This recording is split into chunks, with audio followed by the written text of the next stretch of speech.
Good morning friends. मुझे जह्नी पोस्त बनैबी। जह्नी तापाइके जह्नी आलू काटिकी रखिदे सहित दीटा टमाटर गोटे पियाज रसुण 7-8टा अदा अल्प टिके आ कंचा लंका 3टा ताको ग्रेट कर देइछि पूरा ग्रेट करी रखि देइछि। आ तापाई मसला गोटे चमच लुण आधा चमच हलदी गोटे चमच काश्मीरी लाल लंका गुंड आ गोटे चमच जीरा गुंड आ गोटे चमच गरम मसला गुंड आउ जीरा टिके फुटेया ପାଇଁ दरकार। आउ मु सोरिष तेल रे याको बनेबी। प्रथमे करे ताती गलानी सोरिष तेल पके देबी।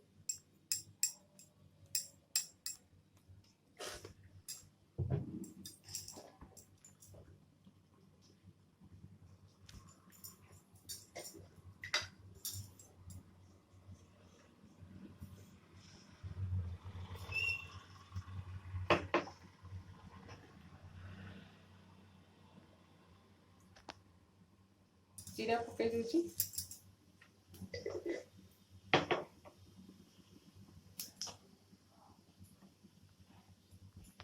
जीरा फुटिले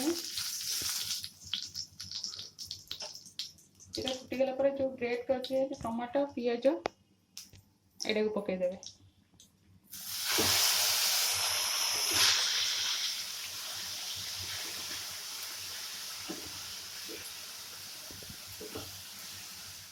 एटा टिके हेई आसलानी या सहित एना जेतिका सब मसला थिला सब मु पके देबे एका संगे।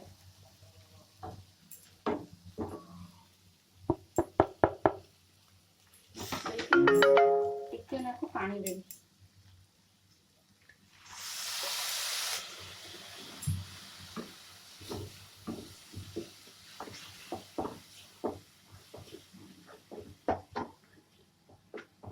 या सहित आ गोटे पेस्ट दिया हबो। मैंने होची ग्राइंडर रे पोस्ता होची 2 चम्मच पोस्ता आ 2 चम्मच चारू मगज 2 चम्मच काजू मिसेगी आपको पेस्ट कर देइछि। ए पेस्टा दिया हबो। एटा टिके हे गेला पर मसलाटा एटा दिया हबो। मसलाटा हे गेलानी आपर ए जो पेस्टा एटा पका ए पेस्टा को प्रथमे ना काजू आ चारू मगजटा को भाजी देबे। टिके तेल रे अल्प तेल रे टिके भाजी देकी तापरे भिजे देकी तापरे ताको पेस्ट करी पेस्ट करके आ पसिबा पई दरकार पड़िबनी हे जे टिके एपट सेपट करी पानी दे देबे। मादर टिके पानी देबे।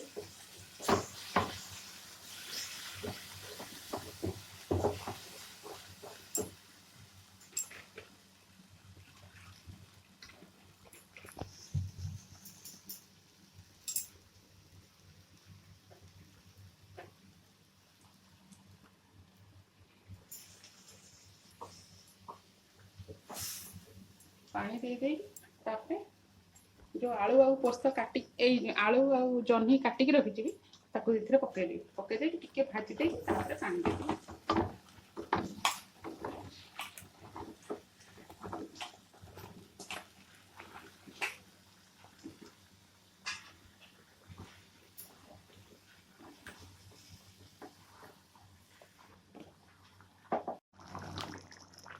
देखो तरकारीटा हे गलानी मुझे पानी रखी आम भात खाई बोले मुझे पानी रखिके आपड़ जब रुटी सहित एटा खाइबे आउ टिके पानी मारदे पानी मारदेले